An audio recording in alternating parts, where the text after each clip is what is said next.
जनता ने, उत्तर प्रदेश की जनता ने मुद्दों पर वोट दिया और जनता के मुद्दों पर चुनाव किया। जनता ने अपने मुद्दों पर मतदान किया और भारतीय जनता पार्टी की बड़ी हार उत्तर प्रदेश में हुई है।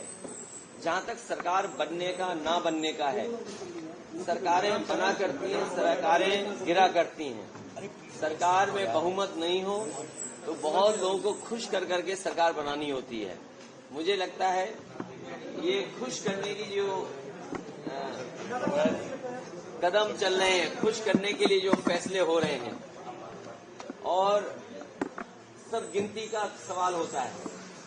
सरकारें जब खुश करके बनाई जाती हैं तो कोई और खुश कर देगा तो उधर चले जाते हैं लोग।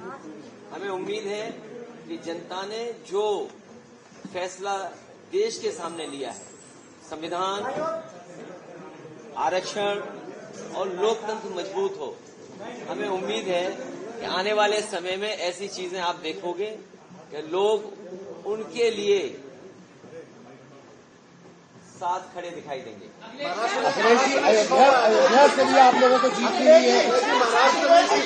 कल से अयोध्या को लेकर लगातार बीजेपी वहां से हारी है। देखिए, सच्चाई तो ये है कि भारतीय जनता पार्टी और सीटें भी हार जाती उत्तर प्रदेश में। भारतीय जनता पार्टी और भी सीटें हारती उत्तर प्रदेश में। आप जब अयोध्या का नाम ले रहे हैं, अयोध्या की जनता का मैं धन्यवाद देता हूं। अयोध्या की जनता का दुख दर्द आपने भी समय समय पर देखा होगा। उन्हें जो उम्मीद थी वहां की जनता को, जिस तरह के सरकार का कामकाज था, लोगों को मुआवजा नहीं दिया सही जमीन का, लोगों के साथ अन्याय किया, आपने मार्केट की कीमत से जमीनें नहीं ली उनकी। जब लैंड एक्विजिशन करने के लिए आप चले तो आपने दबाव बना करके, झूठे मुकदमे लगा करके उनसे जमीन छीन ली। न जाने कितने व्यापारियों को आपने दुख संकट पहुंचाया जो 100 साल से रह रहे थे, 100 साल से लोग रह रहे थे। ऐसे भी परिवार हैं जो अपनी गाय भैंस के साथ, जानवरों के साथ 100 साल से रह रहे थे, आपने उन्हें उजाड़ दिया। आप किसी पुण्य काम के लिए आप गरीबों को उजाड़ रहे हैं। तो इसीलिए मैं समझता हूं अयोध्या और आसपास की जनता ने भारतीय जनता पार्टी के खिलाफ मतदान किया। मुख्यमंत्री आ जा रहे हैं, योगी आदित्यनाथ दिल्ली आ रहे हैं सर, उनको तलब किया गया। तो अगर दिल्ली आ रहे हैं तो मेरा आपसे निवेदन है, दिल्ली में रोक लो, यूपी क्यों भेजते वापस? सर, अब आपकी सीट जो विधानसभा की सीट है, उससे कौन चुनाव लड़ेगा? आपका मन हो तो बताओ, हम लड़ा दें आपको भी। सीधा सवाल है, क्या अभी कोई स्थिति आप देखते हैं इंडिया गठबंधन की सरकार? मैंने आपसे कहा कि खुश करने से सरकारें बन रही हैं, तो कोई खुश और भी कर सकता है। सर, कल खड़गे जी ने कहा अभी उम्मीद बाकी है, खड़गे जी ने कहा लोकतंत्र में और गिनती जब होती है तो आस और उम्मीद कभी खत्म नहीं होनी चाहिए। आस हमेशा बनी रहनी चाहिए, उम्मीद हमेशा रहनी चाहिए। कितने दिनों में उम्मीद है कि पार्लियामेंट की रणनीति क्या डिस्कस हुई कल से? अभी बता दें आपको। सर, आप दिल्ली में हैं। अभी तक उत्तर प्रदेश में हार की जिम्मेदारी भारतीय जनता पार्टी में से किसी ने नहीं लिया। मैं एक बार फिर अपने मीडिया कर्मियों का धन्यवाद देता हूं, क्योंकि जो मैं लगातार कहता था कि मंत्रिमंडल बदल जाए, मीडिया मंडल बदल जाए, कुछ चीजें नहीं बदल पाई हैं। अखिलेश जी, जयंत जी से बातचीत करेंगे आप लोग अगर जरूरत पड़ी तो? नौकरी का सवाल पे क्या जयंत जी से बातचीत? मैं समझता हूं अग्निवीर व्यवस्था तुरंत खत्म होनी चाहिए। जयंत जी से बातचीत करेंगे? सरकार को स्वीकार करना चाहिए कि उनकी गलती है कि उन्हें अग्निवीर जैसी व्यवस्था नहीं लानी चाहिए। अखिलेश जी, और न केवल अग्निवीर व्यवस्था खत्म होनी चाहिए, बल्कि बहुत से नौजवान जिनको रोजगार नहीं मिल पाया, फौज में जाना चाहते थे, उन्हें उम्र की छूट भी देनी चाहिए। अखिलेश जी, दिल्ली सीटों की उम्मीद थी और भी ज्यादा। एनडीए सरकार बनाने में लगी है और शपथ 8 तारीख को होने जा रही है।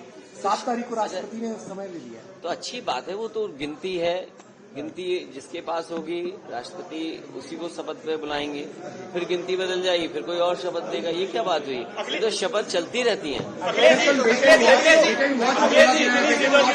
अखिलेश जी, अरे मैंने बोल दिया भाई, हमें बचाओ। अखिलेश जी,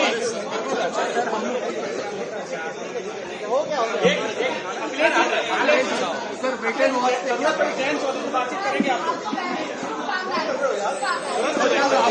आपकी तारीफ की है। कन्नौज की सीट पे आप जीते हैं। मैं कन्नौज की जनता का बहुत धन्यवाद देता हूँ कि उन्होंने सकारात्मक राजनीति को दोबारा सकारात्मक राजनीति के पक्ष में मतदान किया।